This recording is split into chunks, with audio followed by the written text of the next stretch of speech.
నమస్తే, welcome to true talk with Telakapalli Ravi.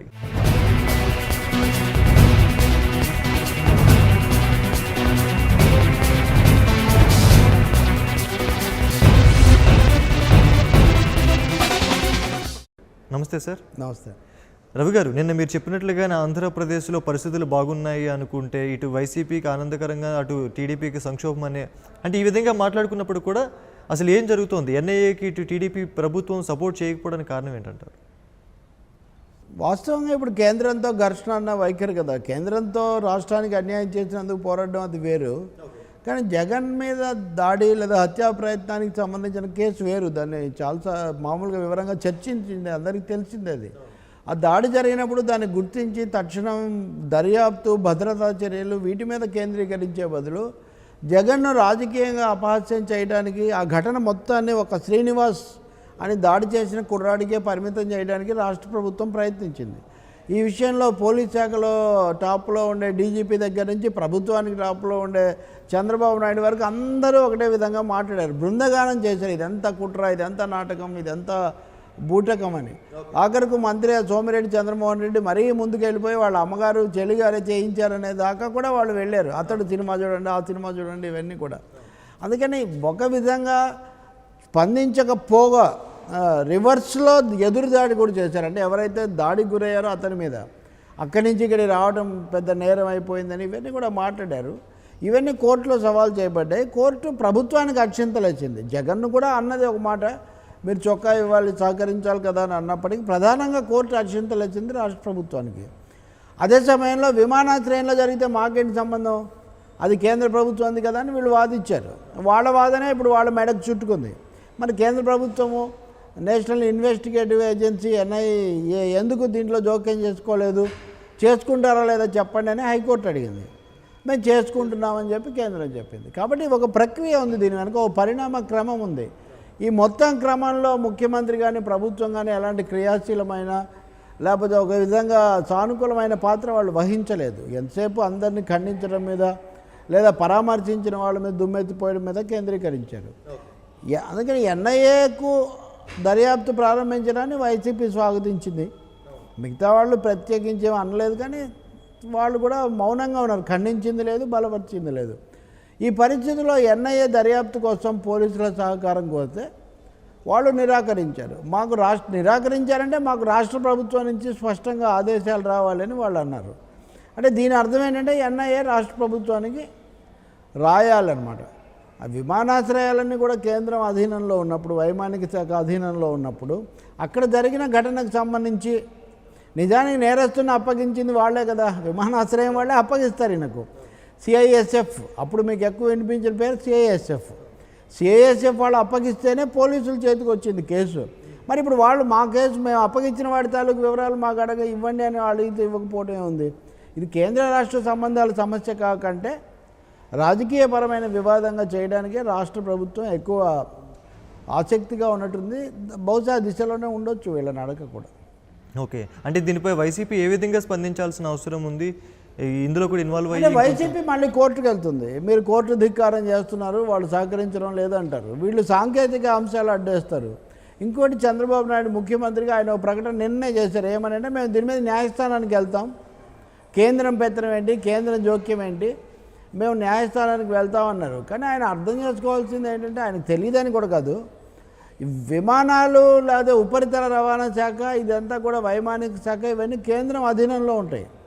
భారతదేశంలో federalism ఉన్నప్పుడు విభజనలో రక్షణ, కరెన్సీ, కమ్యూనికేషన్లు, విదేశాంగ వ్యవహారాలు అబ్జల్యూట్గా కేంద్రం చేతుల్లో ఉంటాయి. మిగిలిన వాటిలో కొంచెం అటు ఇటు ఉండొచ్చు. కానీ కాబట్టి విమానాశ్రయంలో జరిగిన దానిలో కేంద్రం ఎన్ఐఏ చేయకూడదు అని చెప్పడం, దానికి ఆస్కారం రాష్ట్ర ప్రభుత్వానికి లేదు. నిజానికి సిబిఐని ఆపడానికి కూడా లేదు.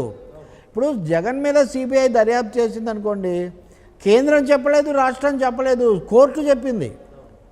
చంద్రబాబు మీద మళ్ళీ అదే హైకోర్టు చెప్పింది దర్యాప్తు చేయమని.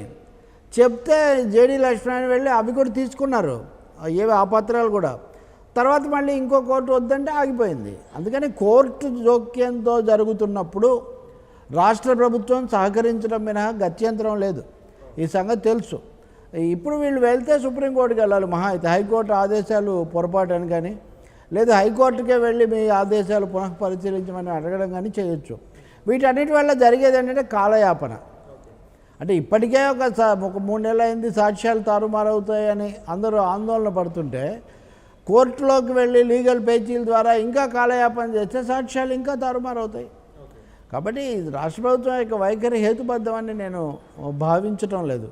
హక్కుల కోసం పోరాడవచ్చు, కానీ తన చేతిలో లేని అధికారం తనేదో తీసుకోవాలనుకోవడం అది కుదిరే వ్యవహారం కాదు. మరి ఇటువంటి నిర్ణయాల్లో టీడీపీ ఇటువంటి తీసుకుంటే మరి భవిష్యత్తు ఏ విధంగా ఉండే అవకాశం ఉంది టీడీపీకి సంబంధించి? ఎందుకంటే చాలా విషయాలు ఇప్పుడు ఇలాగే ట్రెండింగ్ అవుతున్నాయి. అంటే ప్రభుత్వం యొక్క పరువు ప్రతిష్టలకు విశ్వసనీయతకు భంగం వాటిల్లుతుంది దీనివల్ల. అధికారం ఉంటే ఏమైనా చేయొచ్చు అన్నట్టుగా వాళ్ళు అనుకుంటున్నారు. అంత అధికారం ఎవరికి లేదు. ఇప్పుడు మోడీకి కూడా సుప్రీంకోర్టు అక్షింతలు వేస్తుంది, లేకపోతే మోడీకి కూడా మొట్టికాయలు వేసిన సందర్భాలు మనం చూసాం. పార్లమెంట్లో లేదా రాజ్యసభలో ఆయన పెట్టిన బిల్లులు వెనక్కి వచ్చింది చూసాం. ఏ ఒక్కరూ ఏకపక్షాధికారం చలాయించే అవకాశం దేశంలో లేదు. ఇప్పటికే జగన్ వ్యవహారంలో రాష్ట్ర ప్రభుత్వం సరిగా స్పందించలేదు, కక్షపూరితంగా వ్యవహరించింది, ఒక ఉద్దేశపూర్వకంగా వ్యవహరించిందని ఆరోపణలు మూట కట్టుకుంది. జగన్ను మాత్రమే కాకుండా జగన్ను పరామర్శించిన నాయకుల మీద కూడా బురద చల్లడం కూడా అభాస్పాలైంది. అంటే ఒక విధంగా రాష్ట్ర ప్రభుత్వానికి కావాల్సినంత పరువు నష్టం జరిగింది. ఇప్పటికే ప్రభుత్వమేమో ఇది నాటకం అంటుంటే విశాఖ పోలీస్ కమిషనర్ లడ్డా వచ్చి హత్యా ప్రయత్నమే అని చెప్పడం కూడా ప్రభుత్వంలో భాగంగా ఉన్నాయని ఇప్పుడు ఆయనతో మళ్ళీ చెప్పిస్తున్నారు కాదని. కాబట్టి నాకు తెలిసి ఇప్పటికే కొంత పరువు ప్రతిష్టకు భంగం కలిగించుకున్న ప్రభుత్వం దీన్ని ఇంకా సాగలాగితే మరింత ప్రతిష్టకు మరింత అప్రతిష్ట పాలవుతుంది, మరిన్ని ఎదురు దెబ్బలు తింటుంది. నిన్న చిన్న దెబ్బ అయితే కోర్టు ఈసారి ఇంకా తీవ్రంగా స్పందిస్తుంది. మీరు ఇంతకుముందు చేయలేదు, మేము చెప్పిన తర్వాత కూడా చేయలేదు, మీరు ఎన్ఐఏకి ఎందుకు సహకరించరు, అంటే మీరు ఏదైనా సాక్ష్యాలు తారుమారు చేయాలనుకుంటున్నారా, తొక్కిపట్టాలనుకుంటున్నారా అని కూడా కోర్టు అడుగుతుంది. కాబట్టి ప్రభుత్వం చేయగలిగింది పెద్దగా లేదు. ఇంకోటి రాజశేఖర్, సిబిఐ లాంటి సంస్థలకు ఎన్ఐఏకు ఒక తేడా ఉంది. ఎన్ఐఏ అనేది ప్రధానంగా టెర్రరిస్ట్ కార్యక్రమాలు ఆపడానికి ఉద్దేశించింది. ఇది తాజ్ హోటల్ మీద దాడి తర్వాత దీన్ని రూపొందించారు. దీనికి సహకరించకుండా ఉండడానికి రాష్ట్ర ప్రభుత్వానికి ఏం అధికారం లేదు. ఎన్ఐఏ ఏర్పాటు చేస్తున్న బిల్లు సెక్షన్లు 6, 7, 8 ఇవన్నీ కూడా రాష్ట్ర ప్రభుత్వాలు కంపల్సరీగా సహకరించాలని చెబుతున్నాయి. తర్వాత దాంట్లో ఒక షెడ్యూల్ నేరాలు ఇచ్చారు. ఆ షెడ్యూల్లో ఉన్న నేరాలు విచారించే అధికారం ఎన్ఐఏకి మాత్రమే ఉంటుంది. విమానాశ్రయాల్లో జరిగే ఘటనలు అన్నవి 3(1)A(A)లో ఉన్నాయి. షెడ్యూల్లో ఉన్నప్పుడు దాన్ని పార్లమెంట్ ఆమోదించి ఉన్నప్పుడు, హైకోర్టు కూడా ఆదేశాలు ఇచ్చి ఉన్నప్పుడు, రాజకీయంగా కూడా ఒక ప్రతికూలత ఉన్నప్పుడు, ఇన్ని అంశాలు తెలిసి కూడా ఒక విధమైన మొండితనంతో ఒక విధమైన రాజకీయ ప్రయోజనం కోసం రాష్ట్ర ప్రభుత్వం అలా చేస్తుండొచ్చు. అంటే వీలైనంత వరకు నడిపిద్దాం, 4 ఆరోపణలు ప్రత్యారోపణలు నడుస్తాయి. ఇందులో అప్పుడు పదవీ కాలం అయిపోతుంది కదా, ఉన్నది 3 నెలలే. కాబట్టి ఎన్నికల వరకు దీన్ని ఎలాగో నడిపిద్దామన్న ఆలోచన రాష్ట్ర ప్రభుత్వానికి ఉండొచ్చు. దాన్ని కోర్టు అనుమతిస్తుందా లేదా, వెంటనే వాళ్ళు ఏమన్నా తక్షణ ఆదేశాలు ఇస్తారా అన్నది మనం చూడాలి. కానీ మంచిది మాత్రం కాదు ఇది. ఎందుకంటే భద్రత, విఐపీలు సంచరించే విమానాశ్రయం, తూర్పు భారతానికి దక్షిణ భారతానికి మధ్యలో ఒక కీలకమైన అనుసంధాన స్థానం విశాఖపట్నం ఉంది. అటువంటి చోట అక్కడ ఇది కూడా ఉంది. అది మన నౌకా స్థావరం, భారతదేశానికి తూర్పు నౌకా దళానికి అది స్థావరంగా కూడా ఉంది, ఎప్పటి నుంచో ఉంది. అటువంటి చోట ఎందుకు జరిగింది ఇది, ఎలా జరిగింది, అతను ఎలా కత్తి తీసుకురాగలిగాడు, దాన్ని ఎవరు ఎందుకు ఆపలేకపోయారు, ఇలా నకిలీ పత్రాలతో ఎంతమంది విమానాశ్రయంలోకి రాగలుగుతున్నారు, ఎందుకు వస్తున్నారు, ఎక్కడికి పోతున్నారు, ఇలాంటి అనేక అంశాలు తేల్చాల్సి ఉంది. బీజేపీ కొన్నిసార్లు దుర్వినియోగం చేసి ఉండొచ్చు జాతీయ సంస్థలను, కానీ దాని పేరుతో అసలు ఎవరి మీద దర్యాప్తు చేయకూడదు, రాష్ట్రం అసలు అనుమతించదు, తలుపులు మూసేస్తామంటే దురదృష్టవశాత్తు ఈ భారతదేశంలో ఉన్న 29 రాష్ట్రాలకు అలాంటి తలుపులేం లేవు. తలుపులు తీసే ఉన్నాయి. కోర్టు ఆదేశాలతో మళ్ళీ వస్తారు. ఎంపవర్డ్ విత్ కోర్ట్ ఆర్డర్స్, మీరు అన్నట్టుగా YCP may come back, then the government will have no choice. Even NIA కూడా వస్తుంది, ఇంకా వైసీపీ అక్కర్లేదు. ఇప్పుడు it is no more a struggle between YCP and TDP. ఇది కేంద్రానికి రాష్ట్రానికి మధ్యలో లేదా ఎన్ఐఏకు పోలీసులకు మధ్యలో ఓ సమస్యగా మారిపోతుంది. నేను అనుకోవటం ఇది ఎంతో కాలం వీళ్ళు ఆపలేరు. ఒకవైపు వైఎస్ జగన్పై హత్యాయత్నం ఇదంతా మరొక ముందే, మరోవైపు బీజేపీ నుంచి కన్నా లక్ష్మీనారాయణ తనపై హత్యాయత్నం జరిగిందంటున్నారు. ఏంటి అసలు ఏం జరుగుతుందని ఆంధ్రప్రదేశ్లో? అంటే ఇది బీజేపీకి ఈ విధంగా గగ్గోలు పెట్టడం ఒక అలవాటుగా మారింది. కొద్ది రోజుల కిందట అమిత్ షా వస్తే అప్పుడు ప్రత్యేక హోదా ఆందోళన జరుగుతున్నప్పుడు తిరుపతిలో నా మీద రాళ్ళు వేశారు, హత్యా ప్రయత్నం చేశారని చెప్పి ఆయన వెళ్ళి ఆరోపణ చేశారు. ఇంతకుముందు కూడా 1-2 సార్లు చేశారు. ఇప్పుడు నిన్న చంద్రబాబు నాయుడు పర్యటనకు వెళ్ళేటప్పుడు కొంతమంది అడ్డుకుంటే ఆయన నన్ను అడ్డుకుంటే నేను ఫినిష్ చేస్తాను ఆయన మహిళను హెచ్చరించారు. ఈరోజు తెలుగుదేశం వాళ్ళు వెళ్ళి కన్నా లక్ష్మణ్ ఇంటి ముందు ధర్నా చేశారు. ధర్నాను నిన్న ఆ ధర్నా ఏదో చేస్తే అది హత్యా ప్రయత్నం అని ఆయన అంటారు. ఒకటి నిజము, పెద్ద ఆయన మంత్రి కూడా ఇదివరకు పెద్ద పార్టీలకు రాష్ట్ర అధ్యక్షులుగా ఉన్నవాళ్ళు తప్పకుండా నిరసనలు జాతీయ ప్రతిబింబం వాళ్ళ దగ్గర కొంత ఉంటుంది. వాళ్ళు ఏదైనా దాడో దౌర్జన్యమో చేసి దాని మీద ఫిర్యాదు చేయొచ్చు. కానీ నిన్న ఉదాహరణకు ప్రత్యేక హోదా మీద పోరాడడానికి సిపిఎం, సిపిఐ, జనసేన వాళ్ళు ఢిల్లీ వెళ్ళారు. మోడీ ఇంటి దగ్గర కూడా చేస్తామన్నారు. మోడీ పర్యటన మానుకున్నారు. అంతకుముందు మన్మోహన్ సింగ్ ఇంటి దగ్గర చేశారు. ఉన్నాయి రాజకీయాలు. అప్పుడప్పుడు ఇక్కడ కూడా హైదరాబాద్లో మినిస్టర్స్ క్వార్టర్స్ దగ్గర చేస్తుంటారు, అమరావతిలో చేస్తుంటారు. అసలు అవకాశమే లేదని తొక్కి ఒకసారి క్షురకులందరూ చంద్రబాబు నాయుడు దగ్గరికి వెళ్తే ఆయన క్యాంప్ ఆఫ్ కార్యాలయం ఇంటి దగ్గరికి వెళ్తే వాళ్ళ మీద ఆయన ఆగ్రహించారు. అప్పుడు ఇవి జరుగుతుంటాయి. కన్నా లక్ష్మణ లాంటి వాళ్ళు కూడా గుర్తించాల్సింది ఏంటంటే ఆంధ్రప్రదేశ్లో బీజేపీ పాత్ర ఏం బాగాలేదు. వాళ్ళు డిఫెన్స్లో ఉన్నారు. వాళ్ళు రాష్ట్రానికి ఇచ్చిన హామీలను వమ్ము చేశారు. ప్రత్యేక హోదాను నిరాకరించి ప్రజల ఆగ్రహానికి గురై ఉన్నారు. ఇప్పుడు చంద్రబాబు మీద విమర్శలు చేయడం ద్వారా తమకేదో ఒరుగుతుంది అనుకుంటే అది చాలా పొరపాటు. చంద్రబాబుని ఎలా వ్యతిరేకించాలి, తెలుగుదేశాన్ని ఎలా వ్యతిరేకించాలి, అదే సమయంలో బీజేపీని కూడా ఎలా వ్యతిరేకించాలి, రెండింటిని వ్యతిరేకించే శక్తి ప్రజలకు ఉంది. అందుకని బీజేపీని అన్నంత మాత్రాన తెలుగుదేశం సరైపోదు, తెలుగుదేశం మీద 1-2 సార్లు అన్నంత మాత్రాన బీజేపీ సరైపోదు. హత్యా ప్రయత్నం అనడానికి ఆధారాలు ఏంటి ఆయన చూపించాలి. ఉంటే ప్రభుత్వం తప్పనిసరిగా వాటిని చేయొచ్చు. ఒక దౌర్జన్యయుత వాతావరణం ఒకటి అది ఉందో అక్కడ చూడాలి. అయితే ఏపీలో ఈ ప్రతిపక్షంలో ఉన్న వాళ్ళు ఆరోపణలు చేస్తున్నారంటే ఇదంతా ఒక ఎత్తు. మరోవైపు చంద్రబాబు నాయుడు కూడా దూకుడు పెంచారని చెప్పేసి ఒక వాదన వినిపిస్తోంది, తన స్వరం మార్చారనేది కూడా వినిపిస్తోంది. ఇది ఎలా చూడొచ్చు అంటారు? అంటే ఆయన కావాలని అంతకంతకు ఇప్పుడు ఒక విధమైన అభద్రత, ఒక విధమైన అనిశ్చితి ఆంధ్రప్రదేశ్లో చోటు చేసుకున్నాయి. జగన్మోహన్ రెడ్డి రేపు 9వ తారీఖుకి అప్పటికో తన ప్రజా సంకల్ప యాత్ర చాలా వేల కిలోమీటర్లు నడిచి చాలా ఎక్కువ దూరం అదే ఆయన పూర్తి చేసుకోబోతున్నారు. పవన్ కళ్యాణ్ ఏమో జనవరి 26 నుంచి అసలు అభ్యర్థులనే ప్రకటిస్తున్నారు. నేను ఇంతకుముందే అన్నట్టుగా 175 స్థానాల్లో వామపక్షాలతో కలిసి వెళ్తామని ఒక స్పష్టమైన రాజకీయ వేదిక నుంచి జనసేన బయలుదేరుతుంది. అభ్యర్థులను కూడా ప్రకటించినట్టయితే జగన్ ఇప్పటికే నియోజకవర్గ ఇన్ఛార్జీలు ఇదంతా పెట్టున్నారు. కాబట్టి ఎన్నికల పోరాటం మొదలు కాబోతుంది. ఇలాంటి సమయంలో అనుకున్నవి సాధించలేదు, వెనకబడి ఉన్నావు అన్న విమర్శలు, యాంటీ ఇన్కంబెన్సీని ఎదుర్కొంటున్న చంద్రబాబు నాయుడు ఏదో ఒక విధమైన కృత్రిమమైన వేడి సృష్టించాల్సిన అవసరం అవుతుంది. ఎవరి మీద వీళ్ళంటే చంద్రబాబు మీద పోరాడుతున్నారు. చంద్రబాబు ఎవరి మీద పోరాడాలి? కేంద్రం మీద పోరాడుతున్నట్టు, వీళ్ళందరూ కేంద్రాన్ని సమర్థిస్తున్నట్టు ఆయన ఒక భోగి, ఒక ఇది తయారు చేస్తున్నారు, ఒక బూచి తయారు చేస్తున్నారు. అందుకోసం ఆయన దూకుడుగా ఇంకా దూకుడు మోడీ మీద చూపించాలి. చేస్తా, అలా చేస్తా, ఇలా చేస్తా, ఈ మాటలన్నీ వస్తున్నాయి. ముఖ్యమంత్రులు అనాల్సిన మాటలు కాదు. ఇప్పుడు ఒక వేరే పార్టీకి చెందిన వాళ్ళు వచ్చి మీకు అడ్డుపడితే వాళ్ళని ఫినిష్ చేస్తా అంటే ఇదివరకు కూడా జన్మభూమి సభలు వీటన్నిటిలో అడ్డుకున్న వాళ్ళ మీద చాలా విచక్షణారహితమైనవి జరిగేవి. ఇప్పుడు ఢిల్లీలో లాఠీ చార్జీ తప్పన్నాం మనము, ఇక్కడ కూడా తప్పే కదా. మీరు వేరే విధంగా వాళ్ళని తీసుకోలేరా, అదుపులోకి తీసుకోలేరా? కాబట్టి బలప్రయోగంతో లేదు నాకు 40 ఏళ్ళ అనుభవం ఉంది, సర్వశక్తివంతుడనే భావంతో ఎవరు వ్యవహరించినా అది ప్రజలేమీ హర్షించరు. అటువంటి వాతావరణం కూడా ఈ రాష్ట్రంలో లేదు. ఒక ప్రతికూల వాతావరణంలో ఉంది. డిఫెన్స్లో ఉన్నాడు ఆయన. Offence is best form of defence అంటారు ఇంగ్లీష్లో. అంటే దెబ్బ కాచుకునే స్థితిలో ఉన్నప్పుడు ఎదురుదాడి చేస్తున్నట్టుగా కనపడడం, అది చంద్రబాబు ఇప్పుడు చేస్తున్నటువంటి పని. తన సర్వశక్తులు కూడగట్టుకొని 2 కాళ్ళు ఒక చోట పెట్టకుండా ఆయన తిరుగుతున్నారు. క్షణమైన ఆగకుండా మాట్లాడుతున్నారు. నిర్విరామంగా నిందారోపణలు చేస్తున్నారు. అదే అందులో ఇది కూడా ఒక భాగమని మనం అనుకోవాల్సి వస్తుంది. దివాకర్ రెడ్డి లాంటి వాళ్ళు ఏది పడితే అది మాట్లాడినప్పుడు మొన్న ఒక ప్రశ్న వేశారు నన్ను ఎవరో, చంద్రబాబు నాయుడు చీటరు, లూటరు, లుచ్చా ఇవన్నీ కూడా సోము వీర్రాజు మాట్లాడారు ప్రధాని సమక్షంలోనే, ప్రధాని ఎందుకు మౌనం వహించారు అని ఒక ప్రశ్న ఒక చర్చలో. నిజమే, అలా అని ఉండకూడదు. రూటర్ చీటర్ అని రాజకీయాలు అంటూ ఉంటారు, కానీ ఆ చివరి మాట అనేది చాలా అసభ్యమైంది. అది ముఖ్యమంత్రిని ప్రధానమంత్రి ఎదురుగా అనకూడదు. ప్రధాని సహించారు. కానీ జేసీ దివాకర్ రెడ్డి పవన్ కళ్యాణ్ గురించి, జగన్ గురించి ఇష్టానుసారం మాట్లాడుతుంటే మీరు నవ్వడం లేదా? మందహాసాలు మీరు చిందించడం లేదా? మీరెందుకు ఊరుకున్నారు?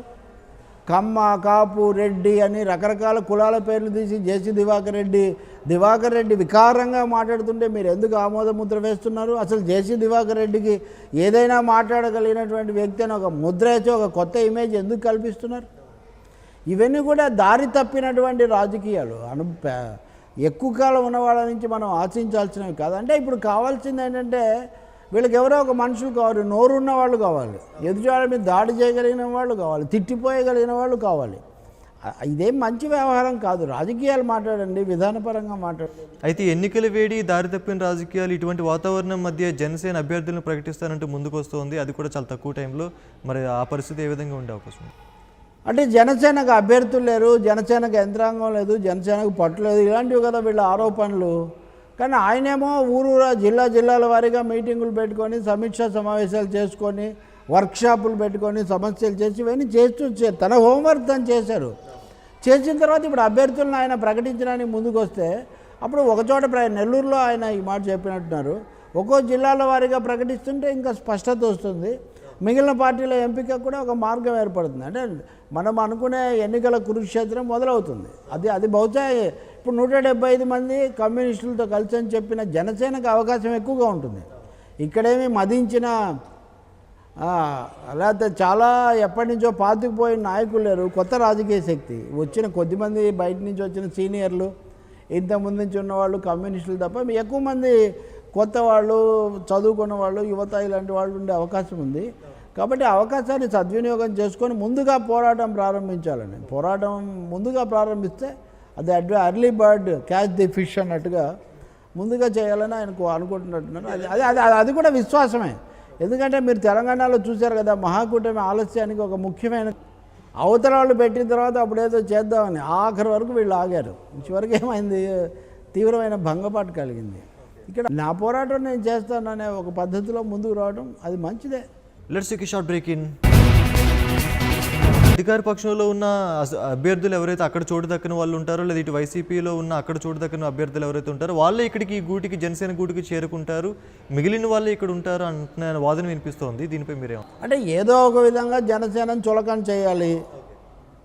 అవతల పార్టీలో గెలిచి ఫిరాయించడం కంటే కూడా టికెట్ రానాడు వస్తే కొంచెం మెరుగే కదా.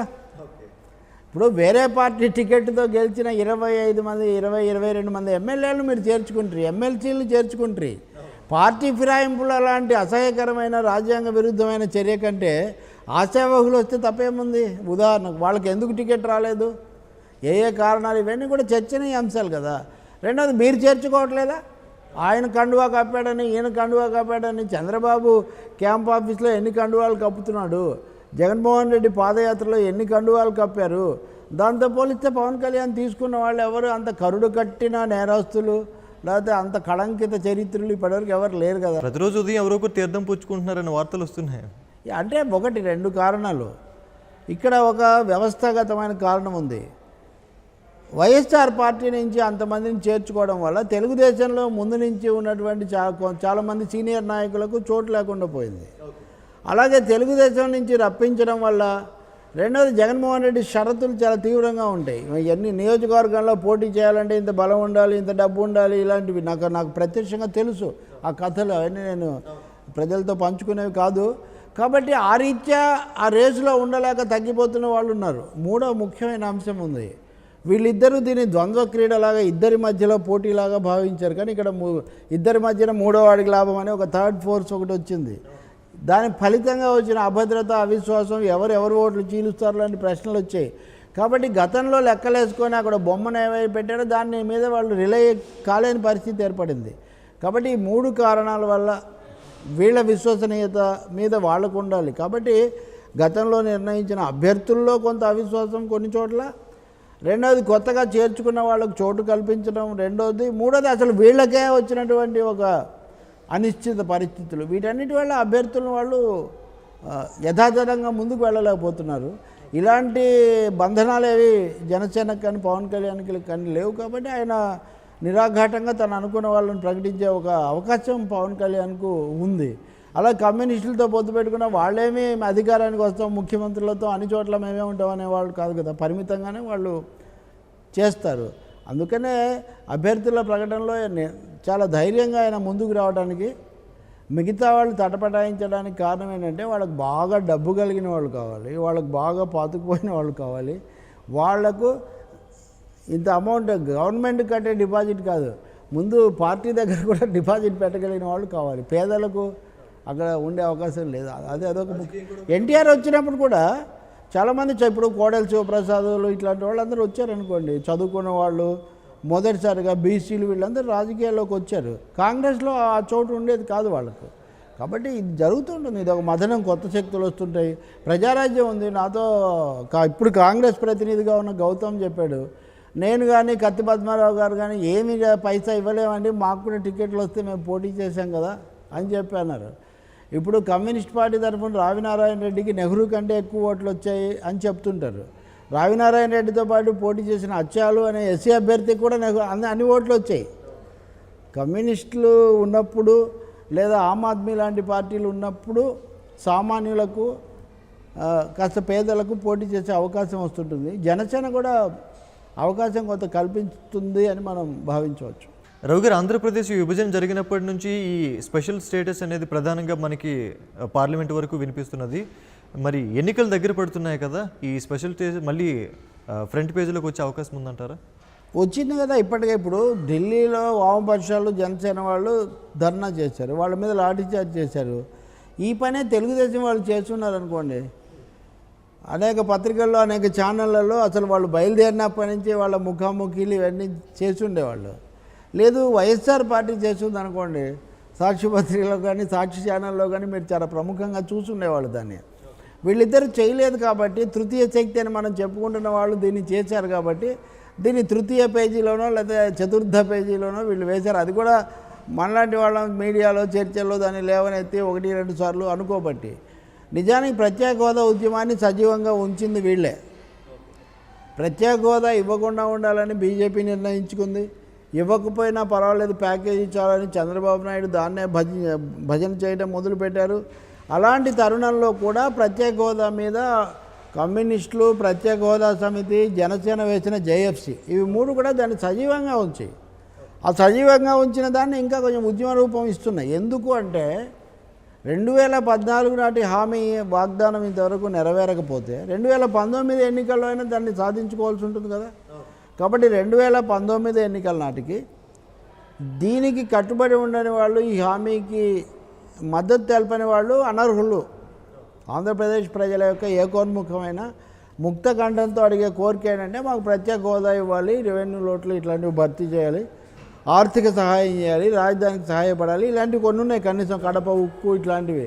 చంద్రబాబు నాయుడు కంటి తుడుపు కోసం ఎన్నికల ముందు వెళ్ళి 1000 కోట్లు ఖర్చు అయ్యే ఫ్యాక్టరీకి 2 కోట్లు కేటాయించి శంకుస్థాపన చేస్తే అదేం జరుగుతుందా, అది పెడుతుందా? ఎన్నున్నాయి అట్లాంటివి. బాలచందర్ అంతులేని కథ సినిమాలో విశాఖ ఉక్కు సింబల్ని తీసుకుంటాడు. అప్పటికి అది 25 ఏళ్ల నుంచి ఉంటుంది. మన పెళ్ళి ఎప్పుడు అవుతుందానికి నాయకురాలు అంటే ఇదిగో విశాఖ ఉక్కు ఫ్యాక్టరీ కట్టినప్పుడు అని అతను అంటాడు. అది ఎప్పుడో తర్వాత 20 ఏళ్ళకి ఎప్పుడో కానీ నిజం కాలేదు. కాబట్టి ఇవన్నిటి కోసం ప్రజలు గట్టిగా పట్టుబడతారు. పట్టాడానికి కావాల్సిన భూమిక ఈ ఉద్యమాల ద్వారా ఏర్పడుతుంది. వైఎస్ఆర్ పార్టీ, తెలుగుదేశం కూడా దీనికి గొంతు కలపక తప్పని పరిస్థితి ఏర్పడుతుంది. ఇంకోటి, నిన్న చల్సాని శ్రీనివాస్ లాంటి వాళ్ళు ఎవరో ఢిల్లీలో ఆయన రాజ్నాథ్ సింగ్ను కలిసి నేను పవన్ను జగన్ను ఒప్పిస్తాను, అఖిలపక్ష ప్రతినిధి వర్గం తీసుకొని వస్తానని. మొదటిది ఎవరు వాళ్ళు చేయొచ్చు, కానీ వాళ్ళెవరు అంత తేలిగ్గా అంటే ఒప్పించాల్సింది చంద్రబాబు నాయుడిని, పవన్ను జగన్ను కాదు. ఎందుకంటే నా నాయకత్వానే మీరు నడవాలి, నేనే చేశాను, నేనే ధర్మం, నేనే న్యాయం అన్నది చంద్రబాబు సిద్ధాంతం. మీరు కూడా నిరాకరణలో భాగస్వాములు, మీరు కూడా వాగ్దానాల వమ్ముకు వంత పాడిన వాళ్ళు అన్నది ప్రతిపక్షాల విమర్శ. ముందు దానికి దాచుని దోషము దండము దోషాలు అన్నట్టుగా ముందు మీరు అది జరిగిన దాన్ని ఒక్కసారైనా మీరు ఒప్పుకొని ఇప్పటి నుంచి నేను భిన్నంగా ఉంటానంటే వేరే విషయం. మీరేమో కింద పడినా నేనే పై చేయనట్టుగా మోడీకి భజన చేసినప్పుడు నేనే రైటు, మోడీని తిట్టిపోసినప్పుడు నేనే రైటు, మీరు ఎప్పుడు నా వెనకే ఉన్నానంటే ఎవరు ఉండరు. ప్రజాస్వామ్యంలో నా బలం నాది, మీ బలం మీది, నా ఓట్లు నా సీట్లు నావి, మీ మద్దతు మీది. కాబట్టి ఇక్కడ చల్సాని శ్రీనివాస్ లాంటి వాళ్ళైనా లేదు కొంతమంది కొత్తగా వాళ్ళు తీసుకొచ్చి నీతి సూక్తులు చెప్పిస్తున్న సబ్బమహరి లాంటి వాళ్ళైనా తెలుసుకోవాల్సింది ఏంటంటే చంద్రబాబు నాయుడు ఒక నేపథ్యంతో ఉన్నారు. 4 ఏళ్ల నేపథ్యం, నిరాకరణ, తిరస్కరణ, నిరాశ, నిరుత్సాహాల నేపథ్యం ఉంది. దాని ముందు చక్కదిద్దుకొని దాని ముందు అంగీకరించి ఆత్మవిమర్శ చేసుకొని ముందుకు పోవచ్చు. అప్పుడు కేంద్రం ఏం చేస్తుందని. ఇక్కడ కేంద్రం మరింత నిరంకుశంగా ఉంది, ఏకపక్షంగానే కాదు నిర్లక్ష్యంగా ఉంది. వెళ్ళిన వాళ్ళ మీద లాఠీచార్జీ చేయడం ఏంటంటే పుండు మీద కారం చల్లడం కదా ఇది. అంటే ఆంధ్రప్రదేశ్ అంటే అంత ఇదిగా ఉందా మీకు? కేసీఆర్ లేఖ కేసీఆర్ అడ్డుపడుతున్నాడని చంద్రబాబు నాయుడు అన్నారు. నేను లేఖ రాస్తాను ప్రధానమంత్రిగా అన్నారు. కేసీఆర్ అయిపోయింది కదా, తలుపు తీసేసాడు ఆయన. కాబట్టి అందరూ తెలంగాణ కూడా మద్దతు తెలుపుతున్నా కానీ కేంద్రం ఎందుకు ఒప్పుకోవడం లేదంటే బేఖాతర్. మాకు సన్మానాలు చేసిన చంద్రబాబు నాయుడు మమ్మల్ని ఏం చేస్తాడు అనే ఒక ఉపేక్ష, ఒక నిర్లక్ష్యం కేంద్రంలో పేరుకుపోయింది. కాబట్టి వాళ్ళు హోదా ఇవ్వకపోగా బాదుతున్నారు లాఠీలతో. దీనికి ప్రజలు తప్పకుండా వచ్చే ఎన్నికల్లో గుణపాఠం చెప్తారు. ఆ పాఠం తెలుగుదేశం కూడా ఎంతో కొంత నేర్చుకోవాల్సిన అవసరం ఉంటుంది, కానీ వాళ్ళు నేర్చుకోవడానికి సిద్ధపడడం లేదు. మీరు అన్నట్టుగా ఇతర ప్రతిపక్షాలు, వామపక్షాలు, జనసేన కలిసి వచ్చిన మేరకు వైసీపీ అవన్నీ కూడా దీన్ని ముందుకు తీసుకోవాల్సి ఉంటుంది. అయితే ఇందులో ఇవన్నీ కలుస్తాయా లేదా అన్నది తెలుగుదేశం తీసుకునే వాస్తవిక వైఖరి మీద ఆధారపడి ఉంటుంది. అయితే ఈ ప్రత్యేక హోదాని ఇలాగ సజీవంగా ఉంచేయడానికి ప్రయత్నం చేయడానికి కూడా ఎవరైతే దోహదపడుతున్నారో వాళ్ళకు కూడా విమర్శలు ఎదురవుతున్నాయి. ముఖ్యంగా ఉండవల్లి ఇటువంటి చాలామంది దీనిపై మాట్లాడడం జరుగుతుంది. ఎలా చూడొచ్చు? అసలు ఉండవల్లి ఏం మాట్లాడుతున్నారో, ఆయన స్థిరంగా మాట్లాడుతున్నారో ఒక మాట. ఉండవల్లి ఒక రాజకీయ సందిగ్ధ దశలో ఉన్నారు. ఆయన కాంగ్రెస్తో వచ్చారు, కాంగ్రెస్ నుంచి బయటకు వచ్చి జై సమైక్యాంధ్ర అన్నారు, మధ్యలో జగన్మోహన్ రెడ్డిని కలిశారు. కానీ ఆయన వైసీపీ కాదు. చంద్రబాబు నాయుడు పిలిచారని అమరావతికి వెళ్ళి ఆయనతో ప్రత్యేకంగా భేటీ అయ్యి వచ్చారు. జేఎఫ్సీలో పవన్ కళ్యాణ్ చేస్తే పవన్ కళ్యాణ్ స్వాగతించారు. ఇప్పుడు ఆయన నిన్న విశాఖపట్నంలో, అంతకుముందు రాజమండ్రిలో మాట్లాడినవి చూస్తే కూడా కొంచెము మిశ్రమంగా ఉంటున్నాయి ఆయన మాట్లాడే విషయాలు. అంటే అన్ని పార్టీలకు ఏం సిద్ధాంతం లేదు, ఎవరు ఎప్పుడైనా ఎవరితో అయినా కలుస్తారు, ఏదైనా సంభవమే, మోడీ మళ్ళీ ప్రధాని కావచ్చు, ఇవన్నీ చెప్తున్నారు. నాకు తెలిసి ఉండవాళ్ళకి వాక్చాతుర్యం ఉండొచ్చు, కానీ వాస్తవాలను మరింత లోతుగా అధ్యయనం చేయాల్సినటువంటి అవసరం ఉంది. రెండవది, పాలక వర్గ రాజకీయాల్లోనే ఆయన ఎక్కువ కాలం ఉన్నారు, సాంప్రదాయ ఆధిపత్య రాజకీయాల్లోనే ఎక్కువ కాలం ఉన్నారు. సవాల్దారీ శక్తులు కొత్తగా వచ్చినప్పుడు, లేదు ఇందాక నుంచి మనం చెప్తున్న అలాంటి ప్రత్యామ్నాయ శక్తులు వచ్చినప్పుడు వీటి రాజకీయాలు భిన్నంగా ఉంటాయి. ఉదాహరణకు కమ్యూనిస్టులు అంతరించిపోయారు పిడివాదం వల్ల ఆయన అంటున్నారు. అంటే ఎప్పటికప్పుడు రంగులు మార్చిన వాళ్ళు సజీవంగా ఉంటే అది ఉన్నట్టేనా? అది అంటే ఏ ఎండక గొడుగు పట్టి రంగంలో ఉంటే వాళ్ళు ఉన్నట్టేనా? కమ్యూనిస్టులు కావాలంటే ప్రధానమంత్రి కూడా అయ్యి ఉండేవాడు జ్యోతిబాసు ఈ దేశానికి. ఎన్నిసార్లు వాళ్ళు మంత్రులు అయి ఉండేవాళ్ళు కాదు, ఎన్నిసార్లు మాలాంటి వాళ్ళకి ఎన్ని అవకాశాలు రాలేదు ఉదాహరణకు అభ్యుదయవాదులకు. కాబట్టి ఇక్కడ ఉండవల్లి లాంటి వాళ్ళు కూడా కొంచెం లోతుల్లోకి వెళ్ళాలి. రెండవది, ఏమీ చెప్పలేనప్పుడు ఏదో ఒకటి పాండిత్య ప్రకర్ష కాదు ప్రజాస్వామ్యం అంటే. ప్రజాస్వామ్యం అంటే ప్రజల కదలిక, ప్రజా చైతన్యం, ప్రజల భాగస్వామ్యం. దానికి ఈ కొత్త శక్తులు కొన్ని వేదికగా నిలుస్తున్నాయి. ఎన్నికల్లో ఎంత ప్రభావం చూపుతాయన్నది మనం చూడాలి. ఉండవాళ్ళు కూడా పెద్ద ప్రభావమే చూపిస్తాయి ఇవి అని ఆయన చెప్తూ ఉన్నారు. కాబట్టి ఆ ప్రభావం ఏంటో మనం చూస్తాం తొందరలోనే. కరెక్ట్. థ్యాంక్ యూ రవి గారు. ఇది వాళ్ళ true talk with Telakapalli Ravi. రేపటి కార్యక్రమంలో మళ్ళీ కలుద్దాం. చూస్తూనే ఉండండి 99 టీవీ.